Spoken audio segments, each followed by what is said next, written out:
네, 여러분 안녕하십니까? 요즘 들어 공중부양 차트가 많이 나오더라고요. 제가 책에도 집필했던 차트 모양 중에 하나인데, 차트가 크게 가기 전에 차트를 띄워놓고 갭을 형성시킨 다음에 마감을 한다. 그래서 공중에 떠 있는 것처럼 보이는 이러한 차트 모양을 만든다고 말씀을 드렸습니다.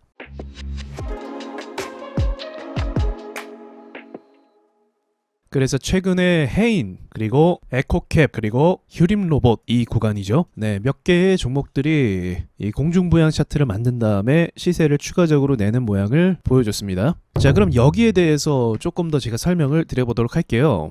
왜 갭을 띄운 상태가 만들어지는 것일까? 그것은 시초가가 굉장히 높이 뛰었다라는 걸 말합니다. 그럼 시초가가 높이 뛰었다라는 건 이거는 호재가 있었다라는 것을 의미를 합니다. 자, 많은 사람들이 시가가 높이 뛰고 호재가 있으면 어떤 마음가짐으로 그 종목을 바라볼까요? 예, 여러분도 마찬가지고 저도 마찬가지고 굉장히 좋다라고 판단을 하겠죠. 자, 근데 제 방송을 계속 보셨다면 여러분이 아실 겁니다. 사람들이 다 좋다라고 느끼는 것은 뭘 하게 만들죠? 매수를 하게 만들어요. 세력들이 쉽게 좋은 종목에 매수를 해서 수익이 내는 것을 원할까요? 그렇게 해줄까요? 아니죠. 그럼 대놓고 이렇게 시가가 띄어지고 호재가 있는 종목을 바로 슈팅해서 보낸다. 그런 경우도 한 열에 둘 정도는 있는 것 같습니다. 그러나 어지간한 호재로는 그렇게 가지 않는다는 거죠. 그래서 어떻게 마감을 시킵니까? 공중에 띄워놓고 시가가 위에 크게 올랐으니까 띄워놓고 종가 마감을요. 세력이 아무런 돈을 쏘지 않고 종가까지 마감을 하면 여기서 음봉이 되게 됩니다. 자, 그럼 보다시피 공중에 띄어진 이 음봉만큼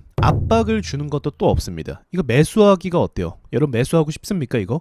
매수하기가 부담스럽죠. 그렇죠. 그럼 세력 입장에서는 사실 이 전략이 가장 효율적인 거예요. 갭을 띄워놨어요. 그래서 사람들이 막 들어왔어요. 잠깐 올랐어요. 근데 급락을 하면서 음봉으로 마감해요. 추가적으로 갭을 띄웠으니까 이 갭 하락한 구간까지도 밀릴 수 있는 그런 일반적인 상식이 있거든요. 그 상식 때문에 더 보유하기가 부담스러운 거죠. 그래서 많은 사람들이 매도를 하거나 또는 이 종목에 감히 매수를 들어올 생각을 못 한다는 겁니다. 이해가 되시죠? 자, 웃기지 않습니까? 분명히 호재가 있어요. 그리고 신고가예요. 갭도 높이 띄웠어요. 근데 왜 추가적으로 매수가 안 들어오냐고. 그럼 시초가에 산 사람들은 뭐 바보입니까?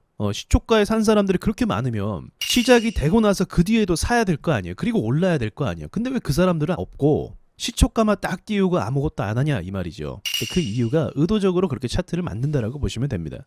자, 해인도 보십시오. 시가를 18%나 띄웠어요. 말도 안 되죠. 한 회사의 주가가 18% 갭을 띄운다는 건 엄청나게 상승을 하는 거죠. 그런데 어떻습니까? 네, 18%까지 뛰었다가 그 뒤로 음봉을 쭉 밀어버려요.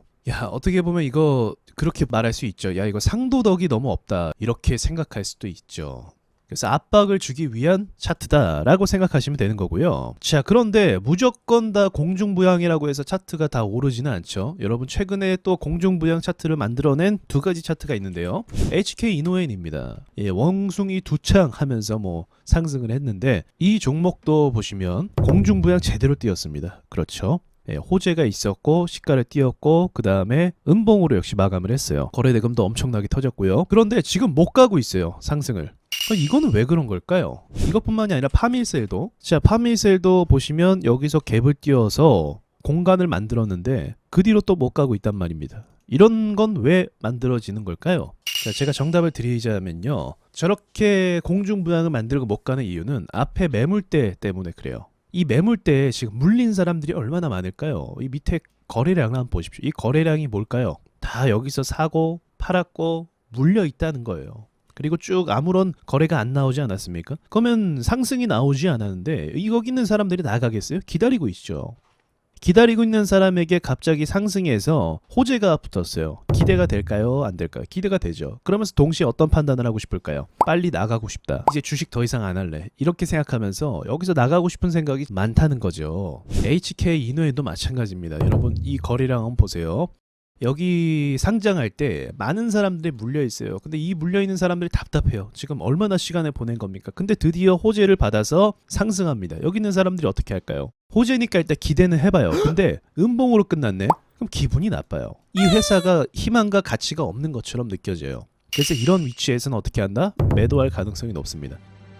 사람들의 돈을 가져오려면요, 세력들은요 급격한 변화를 만들어요. 급격한 변화를 만들어서 갈 것처럼 했다가 안 가고, 갈 것처럼 했다가 안 가고, 갈 것처럼 했다가 또 안 가고 이러면 진짜 이 주식에 대해서 정이 떨어집니다. 갖고 있던 진성 주주도 던져버려요. 근데 그게 세력들이 원하는 거예요. 가는 척 하면서 안 가고 또 가는 척 하면서 눌러버리고 이걸 반복한다는 거지. 이게 흔들기 전략인데, 그러니까 오히려 역으로 이렇게 많이 흔들고 오버하면 오버할수록 얘가 앞에 있는 매물을 털어내고 싶어 하는구나, 그렇게 반대로 판단할 수 있는데, 주식에 대해서 이제 순수한 마음을 가지고 좋은 회사에 투자해야지 라는 생각을 가지고 들어온 분들은 어때요? 야, 이거 왜 그러냐, 이거 회사에 문제 있는 거 아니냐, 금강원 뭐하냐, 이 생각으로 나가버리는 거죠. 주식을 안 하는 거죠. 그게 세력이 원하는 겁니다. 그리고 언제 다시 주식을 시작해요? 네, 그런 분들이 다시 주식을 시작하는 건 여기서 다시 들어오죠. 야, 뭐야, 주식으로 지금 돈 버는 사람 있잖아 하면서 그제서야 또 상투권에서 잡아갖고 그때 하락장 경험하는 거랑 똑같습니다. 그러니까 앞에 매물대에 물린 사람이 많으면요, 공중부양 차트는 소화하기 위해서 속임수 상승을 주는 거고요. 또 신고가를 목전에 두고 있어요. 신고가 목전에 두고 있는데 사람들 다 붙을 거 아니에요. 신고가니까 호재가 있으니까. 그래서 이 사람들 떨구기 위해서 안 가는 척 한번 줬다 가는 겁니다. 이게 최선이에요. 제가 봤을 때는. 바로 가주면 다 붙기 때문에 안 가는 척하고 가주는 게 세력 입장에서는 할 수 있는 최선의 속임수가 이 모양이에요. 그러니까 여러분 다시 한번 공부했다 생각하시고요. 위치에 따른 조건이 다르다라는 걸 추가적으로 아셨으면 좋겠어요. 무조건 다 저 모양이라고 해서 사는 것이 아니고 위치에 따라 판단을 하시면 더 확률을 많이 높일 수가 있게 되실 겁니다. 이상 마치겠습니다.